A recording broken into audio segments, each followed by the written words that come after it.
hacia el centro del lobulillo, si se yo aplico una tinción específica hacia el centro del islote, si yo aplico una tinción para el páncreas endocrino que me permita saber la población celular que hay, se dice que en el centro de él se acumulan las células beta, en la periferia van a estar las alfa y entre ambas zonas van a estar las delta. Entonces las deltas deberían estar ni en esta zona ni en esta zona, sino más o menos alrededor.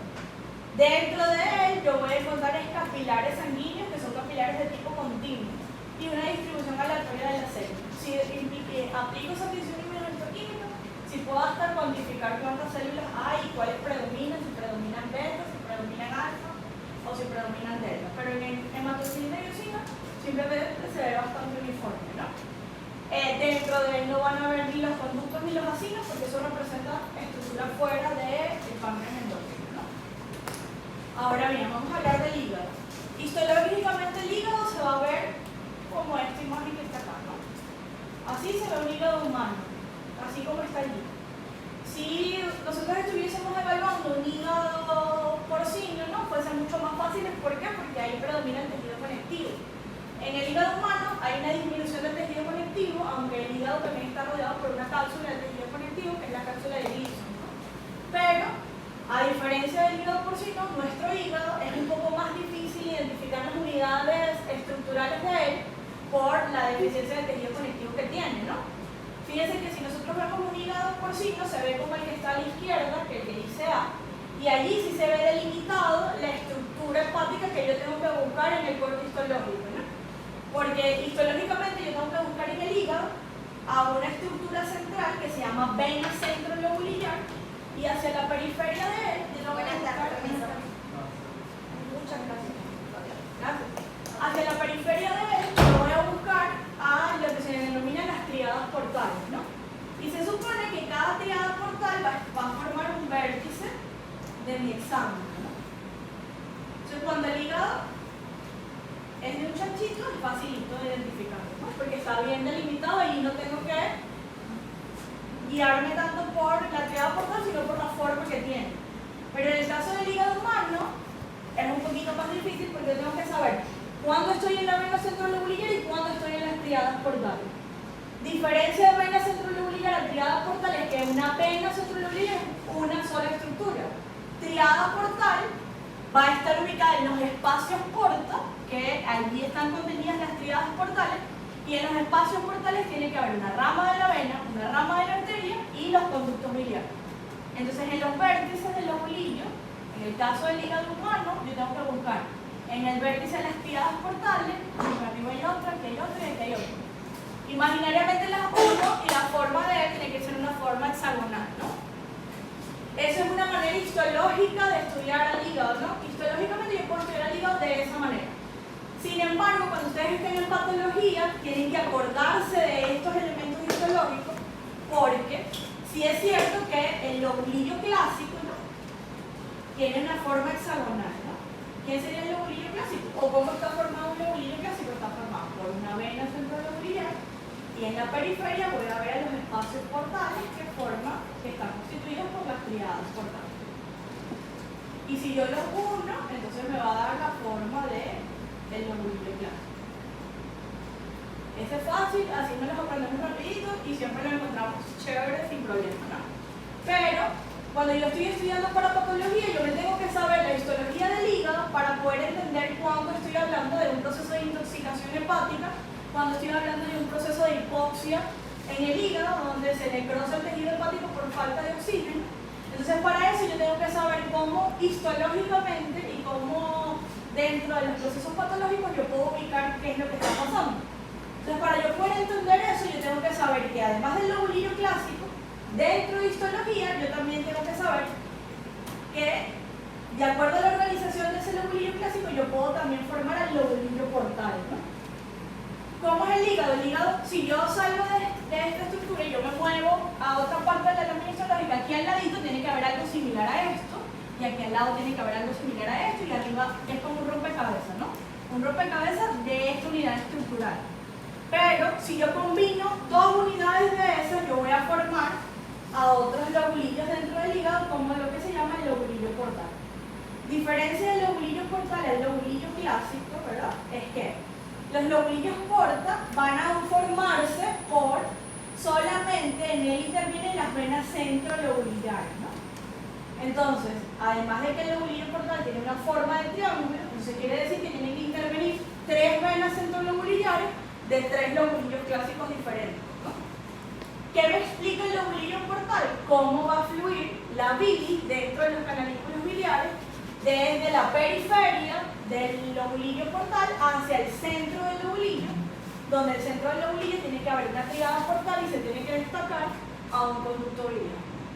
Entonces, simplemente cuando yo quiero evaluar la fluidez de la bilis o la formación de la bilis dentro del hígado, yo tengo que estudiar el lobulillo portal. El otro lobulillo o la otra estructura histológica que se forma en el hígado es lo que se denomina asigno hepático. El asigno hepático tiene una forma más o menos como de un rombo, ¿no? Y él va a estar, en él intervienen 2 lobulillos clásicos, pero ¿qué parte del lobulillo clásico interviene? Intervienen 2 venas centrolobulillares y 2 triadas portales. ¿Qué parte de la triada portal? Interviene la rama de la arteria hepática, ¿no? Que está dentro de la triada portal. Entonces el asigno hepático me explica la perfusión de la sangre dentro del tejido hepático. Entonces, si la sangre perfunde adecuadamente dentro del tejido hepático, entonces si yo evalúo un proceso de hipoxia, yo tengo que saber de acuerdo a el grado de necrosis que se presente en la periferia del tejido qué es lo que está pasando. Entonces, posiblemente, si se afecta la primera zona, por ejemplo, cuando se evalúa esto en patología, ustedes tienen que recordar que esta parte me permite separar en el hígado a 3 zonas: la zona 1, la zona 2 y la zona 3, ¿no? Es decir, que la zona 3 es la que va a estar más cerquita de la vena centrolobuliar, ¿no? Y se supone que si esto es un rompecabezas y hay varios lobulillos clásicos alrededor, si toda la zona que está alrededor de la vena centrolobuliar está necrosada, entonces posiblemente lo que esté pasando con ese paciente es que tenga una hipoxia dentro del tejido hepático. ¿Por qué se afecta en la zona 3 y no en la zona 1? Porque lógicamente la zona 1 es la que va a estar más cerquita de donde perfunde la sangre, de donde entra, ¿no? Entonces el oxígeno sí llega hasta aquí y llega hasta acá, pero no llega hasta la última zona. Por el contrario, imagínense que estoy hablando de un proceso de intoxicación hepática, ¿no? Entonces el paciente se tomó, tuvo una intoxicación por cianuro. Y en ese caso las células que se afectan son las primeras células que están cerquita del torrente sanguíneo. Entonces la zona que se afectaría sería la zona número 1. Y entonces en el preparado patológico yo voy a haber dañado en la zona número 1 de todos los lobulillos clásicos. Entonces allí yo puedo decir, a este paciente la causa de muerte fue por esta razón y así sucesivamente. Por eso es importante conocer desde histología qué me voy a esperar que se dañe este órgano en función de lo que me vaya a describir el proceso patológico que se presenta, ¿no?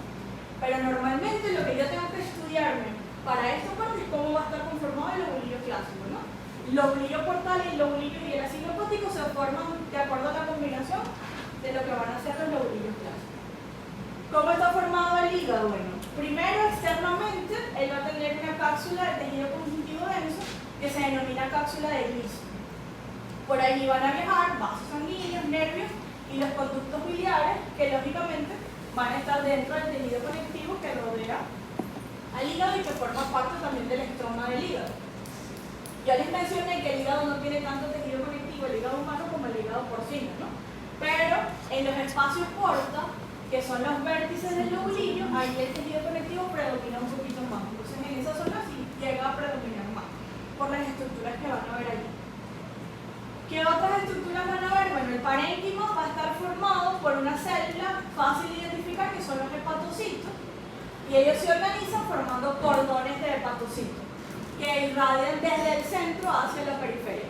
Hijito, creo que puedes dejar de hablar, mi amor, porque después en la lección te enojas porque contestas mal, ¿verdad?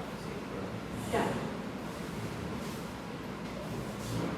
Entonces, desde el estroma hacia el centro, yo voy a encontrar a los hepatocitos formando cordones. Y los cordones de hepatocitos van a confluir en el centro del lobulillo clásico, que va a ser la vena centrolobuliar. No estoy diciendo que la bilis va a drenar en el centro del lobulillo clásico, no puede drenar allí. Porque allí hay una vena y por las venas no fluye la bilis fluye por los canalículos biliares que ya vamos a ver dónde van a estar, ¿no? Entonces, si yo digo que irradia desde la periferia hacia el centro, es decir, que todos los cordones del hepatocito van a viajar desde la periferia hacia el centro, y en el centro yo voy a darme cuenta que aquí se va a formar la vena centrolobular. Ahora, además de todo esto, entre los cordones de hepatocitos en el hígado yo voy a encontrar a los capilares de tipo sinusoide y voy a encontrar a unos espacios perisinusoidales, ¿no? Que van a tener una función histológica importante y una función fisiológica dentro de todas las funciones que ejerce el hígado. ¿Cómo son los hepatocitos? ¿No? Los hepatocitos son estas celulitas que ustedes ven aquí, ¿no? Son como poliédricas, no tienen una forma específica. Hay algunos que van a tener dos núcleos porque son células que ejercen muchas funciones metabólicas, pero hay otros hepatocitos, como por ejemplo este que está aquí, que tiene un solo núcleo, ¿no? Entonces no necesariamente todos los que vean van a ser binucleados, hay algunos que van a ser un solo núcleo. Esto que ustedes ven aquí es esa vena centrolobular que se ubica en el centro del lobulillo, ¿no? Y fíjense que este es un cordón de hepatocitos, este es otro, este es otro, este es otro. Estos espaciecitos que ustedes ven aquí que sí drenan hacia el centro, ¿no? Porque fíjense cómo este drena hasta aquí. Esto es lo que se denomina sinusoide. Y el sinusoide, uno de los elementos histológicos de él son las células endoteliales que lo revisten, ¿no? Esto es una célula endotelial y aquí también, y así sucesivamente a medida que los vayan revisando. Entonces la sangre venosa fluye por acá hasta la vena centrolobular y la bilis que se está formando dentro del hepatocito va a fluir desde el hepatocito hacia la periferia donde estén las triadas portales con los conductos biliares. En esa imagen que está arriba les mencionan a los hepatocitos, a los cordones de hepatocitos y a las células endoteliales, que esas sí las vemos sin problema. Pero en esa imagen histológica hay un error porque ellos mencionan el espacio de Dice, ¿no? Ellos dicen aquí está el espacio de Dice, pero prácticamente esa estructura está señalando la luz de un capilar. El espacio de Dice no se ve en microscopía óptica. ¿Por qué? Porque ese es un espacio que hay entre esto que está aquí, el borde del hepatocito y la luz del capilar. Porque el hepatocito tiene microvellosidades, ¿no? Para yo ver las microvellosidades de él, a juro tengo que ver con microscopía electrónica. El espacio de Dice es el espacio que está ocupado por la microvellosidad y por el inicio del capilar. Ahí hay unas células histológicas importantes que se denominan células del hito. Las células del hito, ellas son formadas por inclusiones lipídicas e intervienen en la formación de una vitamina, ¿no? En la síntesis de una vitamina. Ahí ustedes investiguen qué vitamina específicamente es, pues se las pueden preguntar en un teórico, ¿no? ¿Y qué células la forman? La forman las células del hito. ¿Dónde se encuentran las células del hito? Se encuentran en el espacio de Dice. Más cerquita, ¿verdad? Cuando yo veo el hígado en 40X, en 100X, yo voy a ver a los capilares sinusoidales y voy a ver bien grandes a los núcleos de los hepatocitos, ¿no? Entonces fíjense que el capilar es un vaso sanguíneo sin forma, porque su forma es irregular, y él va a estar revestido por células como esta, que está acá, que es una célula endotelial, y la diferencia de esta célula con esta célula es el grosor, ¿no? Esta célula es una célula aplanada, esta es una célula más grande con un núcleo más grande, ¿no? Esto que está acá se llama macrófago o células de Kupffer. El macrófago hepático, que es el mismo macrófago alveolar, solamente que aquí está ubicado en el hígado, se llama célula de Kupffer. Y él va a estar ubicado dentro de la pared del sinusoide o en la luz del sinusoide. Y la célula endotelial simplemente forma parte del endotelio discontinuo que tienen los capilares sinusoidales. Las puntas de flecha, las flechas completas simplemente me van a estar marcando las uniones estrechas que hay entre los hepatocitos, ¿no? Y dentro del hepatocito van a haber unas ramificaciones que se denominan canalículas biliares. En la imagen de la izquierda, las E representan a las células endoteliales y la K representa a la célula de Kupffer, ¿no? ¿Qué es un macrófago alveolar? Es un monocito. Por eso en esa célula yo tengo que buscar un núcleo grande, irregular o riñonado, que forme parte de la estructura morfológica de él. A ver, allí en la imagen de la derecha tienen a todo lo que van a ser los canalículas biliares. Ellos simplemente son una red de conductos internos dentro de los hepatocitos y por ellos va a fluir la bilis que es formada dentro del hepatocito. La bilis se forma en el hígado y se almacena en la vesícula biliar. Entonces va a ser drenada la vesícula biliar gracias a los canalículos biliares que confluyen en los conductos biliares y luego se forma todo el árbol biliar de acuerdo a cada uno de los conductos que forman parte de él, ¿no? En la imagen de la izquierda, en una microscopía electrónica, estamos viendo el espacio de Dice, que es el espacio que está aquí, ¿no? Este es el endotelio capilar y todo esto es el espacio de hélice, y estas ramificaciones que ven aquí son las microvellosidades del hepatocito, que es esto que está acá. Y la célula del hito es esta, es como una célula estrellada que en la microscopía electrónica también refringe por las inclusiones lipídicas que tiene y se ve como un poquito más tornasol, ¿no? De acuerdo al microscopio que se esté utilizando, ¿no? Y ella se va a ubicar en esa zona. Más o menos, ¿dónde estaría eso? De acuerdo a lo que estamos viendo acá. En esta imagen de microscopía óptica, ese espacio tiene que estar comprendido en esta zona que está aquí. Eso va a estar más o menos aquí. No está ni en la luz ni dentro del hepatocito. Simplemente está entre el borde del hepatocito y la pared del sinusoide. Por eso les digo que en microscopía óptica eso no se va a distinguir, ¿no? Cuando estén leyendo dentro de lo que es la histología de esta parte, ustedes tienen que saber que dentro de todo lo que va a ser los canalículos biliares hay otro conducto que se forma antes de llegar a esta zona, que es el conducto biliar, que se llama el conducto de Henry. El conducto de Henry se forma a través de las células que se denominan colangiocitos. Los colangiocitos también son células cúbicas que forman parte del conducto de Henry, y ese conducto de Henry es el que permite drenar a lo que van a ser los conductos biliares que están dentro de la tríada portal, ¿no? La tríada portal es una estructura que está formada por tres cosas histológicas que yo tengo que identificar, ¿no? Esas tres cosas no quiere decir que siempre van a haber solo tres de ellas, no.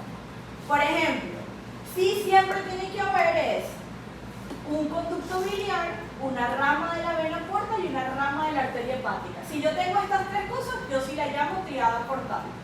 Pero no quiere decir que siempre va a haber una sola de cada una. Por ejemplo, en la imagen que tienen aquí hay dos ramas de la vena, hay dos conductos biliares y hay una rama de la arteria. Entonces, no quiere decir que no es una tríada portal, solo que tiene que por lo menos haber una representación de cada una de ellas. Entonces, ¿cómo voy a identificar a la rama de la vena hepática? Porque es la estructura que tenga una luz más amplia y que a veces esté más colapsada, ¿no? Entonces, a la rama de la vena se identifica fácil. ¿Cuántas ramas de la vena hay aquí? Hay una y hay dos. Porque esta también es otra. Entonces hay dos ramas de la vena hepática. ¿Cómo voy a identificar a los conductillos biliares? Bueno, los conductillos biliares van a ser similares a los conductos pancreáticos intraloculiares porque tienen el mismo epitelio, que es un epitelio cúbico simple, ¿no? Entonces facilita identificar el conductillo biliar por el epitelio que tiene. Y lo más difícil de identificar dentro de la tríada portal es esta estructura que está acá, que es la rama de la arteria. Específicamente es una arteriola, y yo tengo que saber diferenciar cuando estoy viendo la rama de la vena y cuando estoy viendo el conductillo biliar. Entonces, esto me lo tengo que aprender, porque así como la semana pasada había una hoja que decía qué es esto y qué es lo otro, bueno, también puede haber una hoja dibujada en la lección de esto y yo simplemente ponga A, B, C, y usted tiene que decir qué es A, qué es B y qué es C, y qué característica histológica tiene cada uno. Las venas ya las vimos, las arterias también, y la característica histológica del conductillo biliar ya se las mencioné, ¿no? Entonces yo tengo que saber cuando estoy viendo esto, cuando estoy viendo eso que está allí y cuando estoy viendo eso que está allá. Porque esto es una arteriola, porque el endotelio sobresale, tiene entre una y dos capas musculares, específicamente no es una arteria mediana, es una arteriola y es una rama de la arteria hepática. ¿Dónde está el otro conducto biliar? Ese tríada portal tiene este conducto que está aquí y este otro conducto biliar que está aquí, más chiquitito, ¿no? Y lo que les mencionaba de los conductos de Henry, ustedes ven que en esta parte que hay acá hay unas células diferentes a los hepatocitos, ¿no? Este conductito que viene acá se asemeja a los conductos intercalares del páncreas, ¿no? Ese conducto que está allí es un conducto de Henry que llega a la tríada portal, trae la bilis formada en los hepatocitos y él va a drenar dentro del conductillo biliar. Y él aquí va a atravesar otro espacio que hay acá, que es el espacio del mal, ¿no? El espacio del mal es el espacio que hay entre el tejido conectivo que rodea la tríada portal y el tejido hepático representado por los hepatocitos, ¿no? Entonces, donde hay tejido conectivo tiene que haber un espacio entre el tejido conectivo y el tejido hepático, y ese espacio se le denomina espacio del mal. Ese espacio del mal es el que atraviesa el conducto de Henry para drenar el conductillo biliar y continuar en todo el árbol biliar. vamos a la última estructura histológica, que es la vesícula biliar, ¿no? La vesícula biliar es una estructura anexa al hígado y uno de los elementos histológicos que él tiene es que él va a tener adventicia y serosa, no o serosa, ¿no? Es I. Cuando yo hablo de adventicia, cuando no estoy viendo la parte de la vesícula biliar que está fijada a la pared hepática, ¿no?